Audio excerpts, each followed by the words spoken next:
If I would have told you before this game that Brock Purdy would have a 100% completion rate and the 49ers would still go on to lose this game, you would have thought I was crazy. What's up? It's your boy Cintron coming back at you with another news/analysis video. And I kid you not, that's my real name. And boy, oh boy, the Philadelphia stinking Eagles are going to Glendale, Arizona to play the Kansas City Chiefs for the Super Bowl. Man, what a dream season. Don't get it twisted. Don't get it confused. The mission is not finished. But boy, was this a goddamn showing. We came out here destroyed, demoralized, and denigrated these 49ers. Here at home at the Link. They had to come see us, and man, we made it a sordid affair. So this game didn't go the way I thought it would go. I thought it would be a tight affair. Nobody could have seen this blowout coming unless you just had extreme confidence in the squad. But even then, you didn't see them going this route. Jalen Hurts had 0 passing TDs, but he also had 0 turnovers, including fumbles. He didn't throw a pick. He didn't drop the ball. He didn't get the ball away. He took precious care of that pigskin. Man, what a way to go out here and win this game. And it's an unfortunate part of the game, injuries, but that's what they sign up for. That's a part of the package deal. You cannot avoid that. And some people were saying, oh, Eagles set out their hurt players. You hurt their third string and their fourth string. Hey, it's what happens in football. Contact injuries and non-contact injuries. And these just happen to be contact ones. Who you should be blaming is Kyle Shanahan for not protecting the quarterback. You let him put a backup tight end, not even your starter, George Kittle, who's excellent in blocking. And we'll come back to him later in a second. But you let him put Hassan Reddick up against him. And you let him get a free run at tossing him aside and affecting that pass, hitting Brock Purdy's elbow, which affected the pass. It caused it to be a fumble and then sent him out of the game. Sat his ass down. Effectively taking him out because he could no longer feel the nerve endings from his elbow down to his wrist and to his fingertips, so he couldn't grip the ball. That's on Kyle Shanahan for not protecting his players. And Jerry Rice has spoken up in the past against Kyle Shanahan's scheme, the way he plays, the way he strategizes, organizes his players, and calls schemes for them, because he says he doesn't protect the players. And the 49ers, they're not down 1 quarterback. They're not down 2. They're not down 3. They're down 4 effing quarterbacks on the year. And why does this seem to be a thing? Somebody pointed this out in discussion board. Why does it seem to be a thing for Kyle Shanahan that he's getting his quarterbacks hurt, or they're getting hurt under his watch? Where there's smoke, there damn sure is fire. So, that argument has legs to stand on. It's valid. Because every single place he goes, it seems to happen more. And they're saying, oh no, these Eagles gotta go. No, we ain't going nowhere. Well, we are going somewhere. A place you can't go. It's like telling little brother, you can't come to the party, you're not cool enough. We're going to Glendale, Arizona, in a desert to play for a chance to win a Super Bowl. And man, so many angles to look at here. But let's start with the first drive of the game. We come out there and the 49ers decide to give us the ball. Game on! Game on! Smart move. Not. You want to challenge us. And I think it was the best thing that could have happened to the Eagles in this game, because they had to come out and accept that challenge immediately, go out there and try to score. And they actually put points on the board. Opening drive touchdown. And yeah, people want to bemuddle the reception that Devonta Smith made. Hey, you don't like it? Challenge it. You weren't sure? Challenge it anyway. That's what challenges are for. You're throwing away a timeout that you didn't even, in the grand scheme of things, use. So that's on Shanahan. See, this is all, again, coming back to Shanahan. Not the greatest coach. In tight moments, he gets like this. A little tight-chested. A little feeble. That's who y'all decided to make your head coach. That's on John Lynch. He chose him. He handpicked that guy. Yeah, passed with his father. They're in Denver. I mean, yeah, I understand. But, it is what it is. But we were able to score that. That was huge because in the next 3 drives ensuing, the Eagles were stymied by that 49ers overall number 1 defense for 13 yards. So they stopped us in our tracks. And I was watching Seth Joyner talking on the Jacobs Sports Show, and they made some valid points that the Eagles didn't wait until the second half, didn't wait until later, didn't wait until the earth is falling and the sky's falling and the earth is crashing. Things are all falling down around them to make changes. That second quarter, when we got the ball, we decided that we were going to be a run-first offense, and we wanted to pass plays. There were some crucial pass plays we made, and on third downs and at 4th and 3. That was a 29-yard pickup by Devonta Smith, though, even though it wasn't a catch, but it was a catch. But deciding to design our scheme, we out-schemed them. These unbalanced lines where we had, or the numbers games, where we were able to line up the numbers of defenders that they had against our O-line and able to run, pull our center, Jason Kelce, the most athletic center in the game, and run behind him. And smartly, we had a 3.4 or 3.7, I think it was 3.4 yards per carry average, with 44 carries for 148 yards. 4 TDs though. So, I mean, hey, efficient. Jalen didn't throw for 1 passing TD. But the beautiful thing about the game of football is he didn't need to. And we still destroyed the 49ers. And it was a fortuitous bounce that, we knocked their top 2 QBs left out in the game. Purdy with that elbow, and he's going to have UNL surgery, maybe, potentially, 6 weeks of recovery. Hopefully he does recover. You never want to see somebody get injured, but like I said, it's a part of the game. You account for it. And the 49ers just finally ran out of luck at the QB position. It sometimes happens. And rookie quarterbacks are now 0-5 in championship games. It just is what it is. He was always fighting an uphill battle.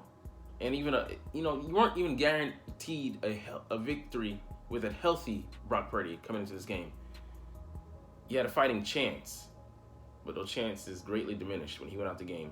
And then it's just Hassan Reddick, man. Hassan Reddick, 2 sacks, a fumble recovery. Like, he was all over the place, all in every QB's face for the 49ers. He said, "Oh, you want a black QB? Bring him out there. You want a white QB? Bring him out there. A Christian, I don't know, Josh Johnson, non-Christian, whatever, a Muslim, it doesn't matter. I'll make it haram." Eat them up. Ate all their asses up. Pause. And then Kyle Shanahan just couldn't get enough. He was, there's coaches in the league that think they're more brilliant than everybody else. They think they can outsmart everybody else and think they're the smartest guy in the room. And you got to have a massive ego, to coach at this level, and even, especially to play as well at this level. But sometimes you can dress things up and really, you outsmart your own self. So he didn't learn his lesson on the Brock Purdy hit. He calls George Kittle. I mean, like I said, he's one of the best blocking tight ends in the game. But he scrapes across the formation to, again, block Hassan Reddick. And Hassan shoots past him and pretty much almost Ninja Turtle front flips over Josh Johnson, stripping the ball away, but his butt did touch down first, so it wasn't a strip sack. But he was all over the place. He was obsessed with getting to these guys. And, with that, your 4th string quarterback being in there, Josh Johnson, he's a journeyman, 15 years in the league, played for 13 teams overall. He's played for a third of the teams in the league. Just, his competency is going to be calling the question there. And he just couldn't execute.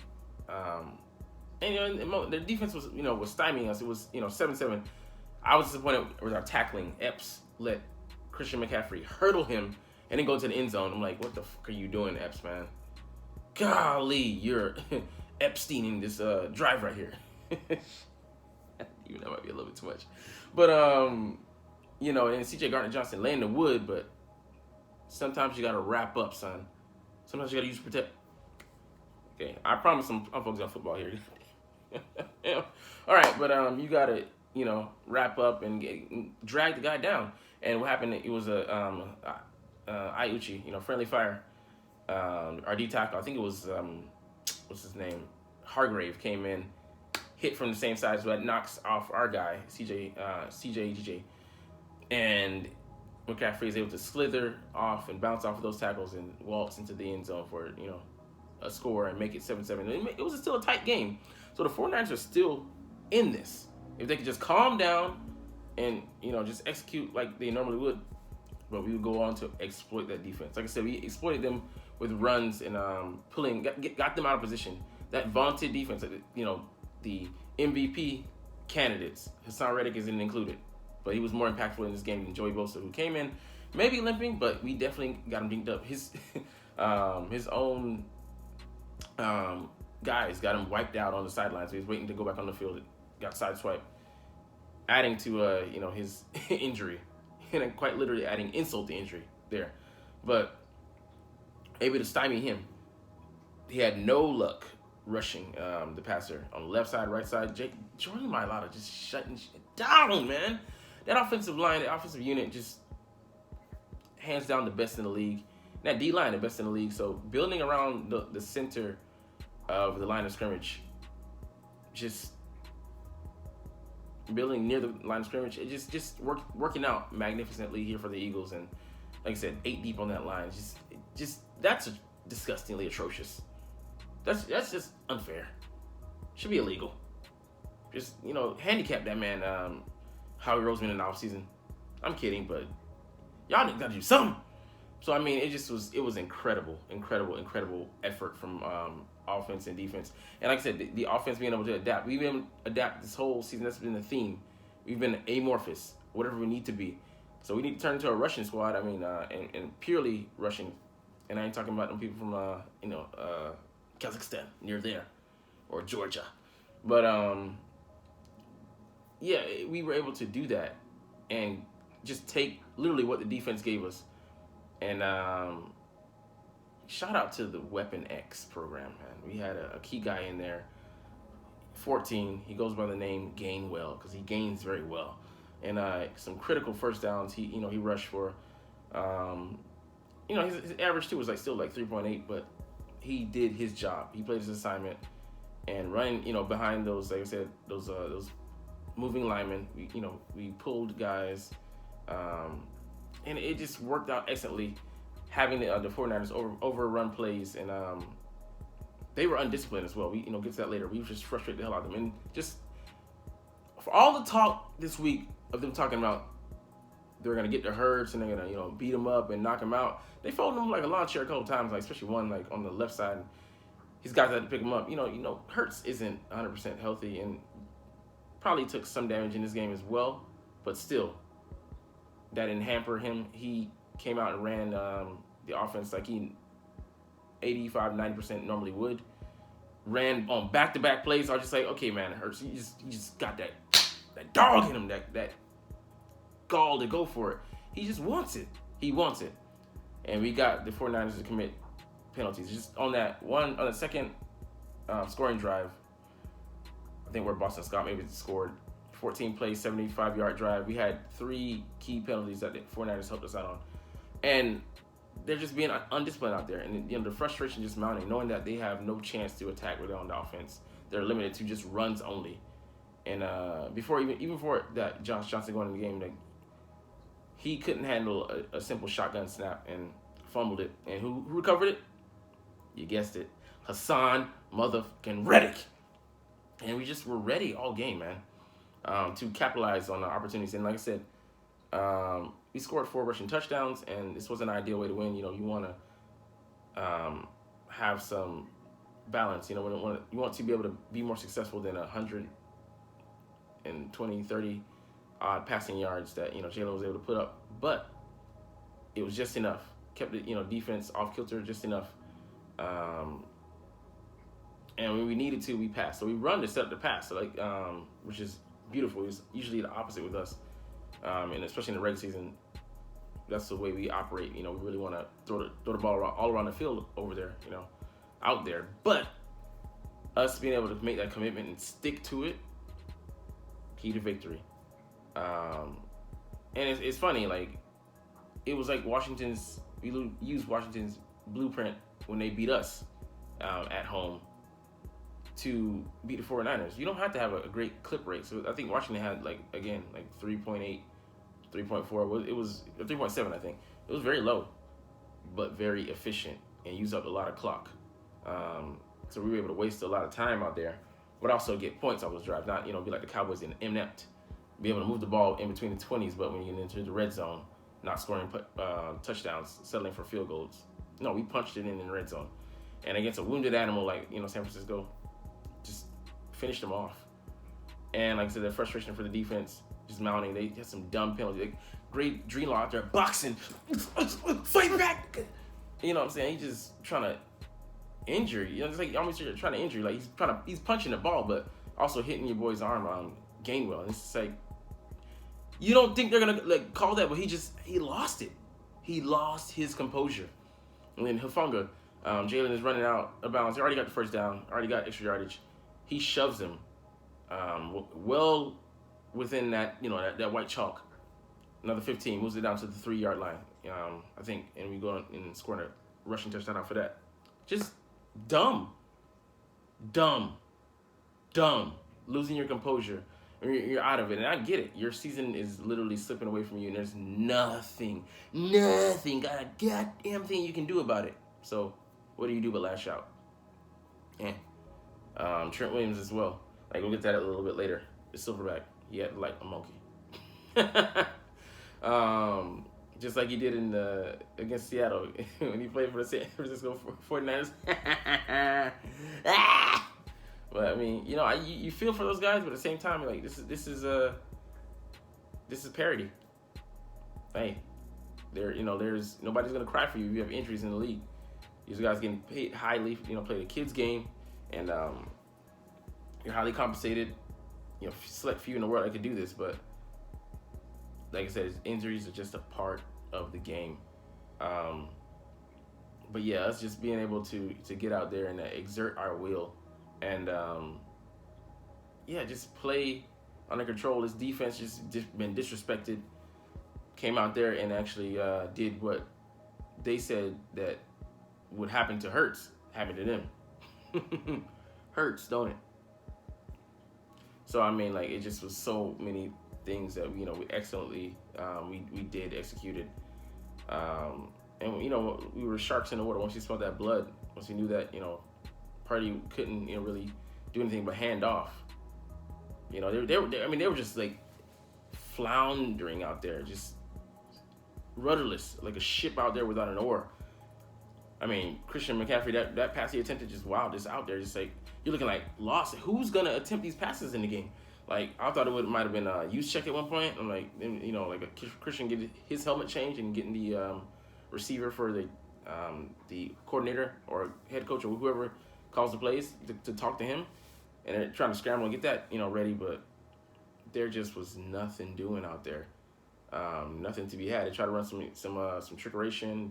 Samuel ended up fumbling as well, recovered by Reed Blankenship, but it was just shut down city, and you beat those guys into submission. And it's funny, it was the vaunted run defense. It was second in the league with a 3.7, I think, average. 3.8, 3.7, one of those. And we ran right at them. Even when we got negative yards, even when we got just back to the line of scrimmage, for no gain, you committed to it, and eventually it bore fruit. So, man, shout out to those guys. I mean, 49ers as well, you guys came out, played hard, but, there's only so much you can do. And, like I said, even with a healthy Purdy, there was no guarantee that you were going to come out here and win this game. So, All right, we're gonna look at some other things across the league before we get out of here. But number one, strange Eric Bieniemy lateral move. So, what is the deal with that? Like I don't know if he has play calling duties over there in Kansas City, but he's had 3 requests. I think for like Vikings, from the Ravens, like to from the Washington Redskins, or I'm sorry, Commanders, to laterally move to be their offensive coordinator. But what would that benefit him? He's playing with a great head coach, great team that is in the AFC Championship every year for the last 5 years running, and unless he's not being able to call plays, he's a great quarterback as well in Mahomes. What would be the benefit for him? That's the only thing I can think of. But why would you want to go to a struggle franchise and experience win and loss poverty? So I mean, I don't know. That's just weird, man. Like, why would he get so many requests and like if it's just a unilateral move? It doesn't make sense. So there's something strange going on. There's something that stinks. Number 2, the ref calls today. Just man.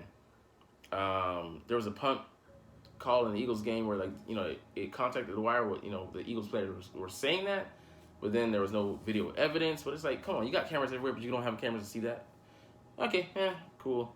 But Brett Curran, I don't like him in there. I want to get Aaron Sipos back, much better punter and just more consistent, So I don't know if he'll make that move or not.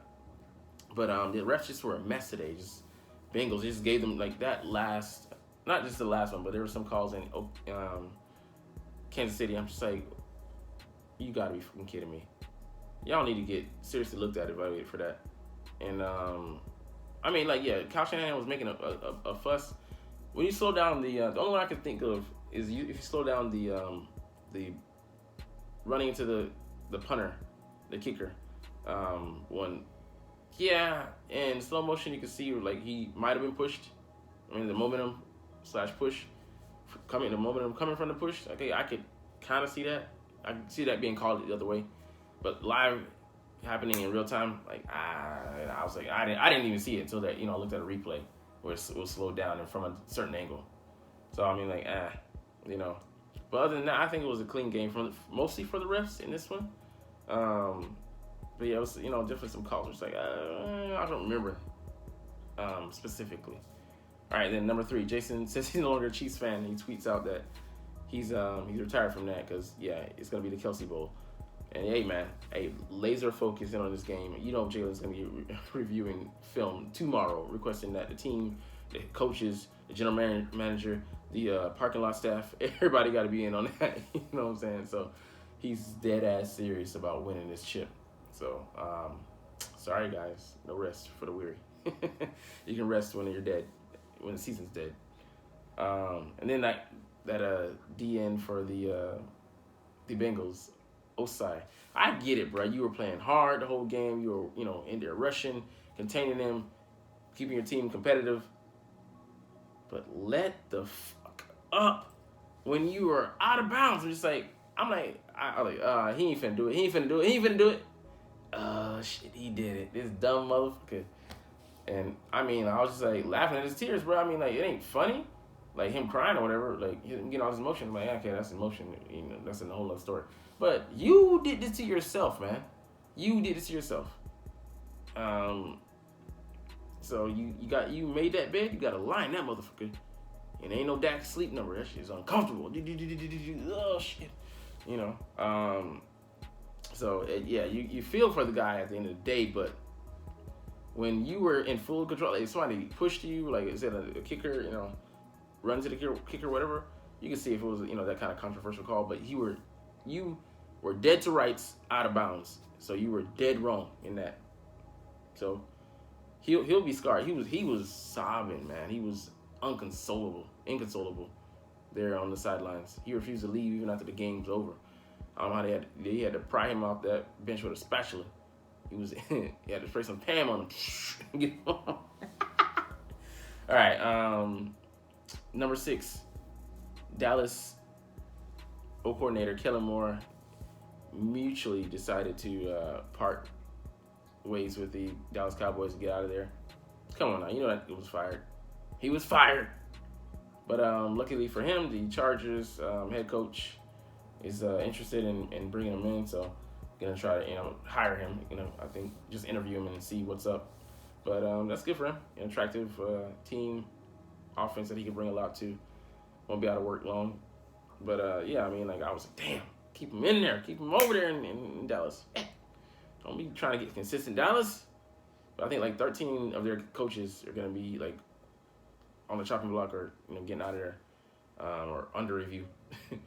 Jerry's like, well, we gotta win the game.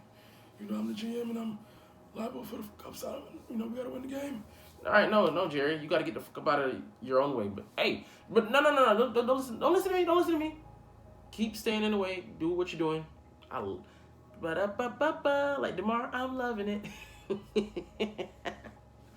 And the last thing we'll get to, I skipped this one because I want to keep this one for last. Number 5, the 49ers are some sore-ass losers. There at the end, man, the silverback, Trent Williams, arguably the best left tackle in the game.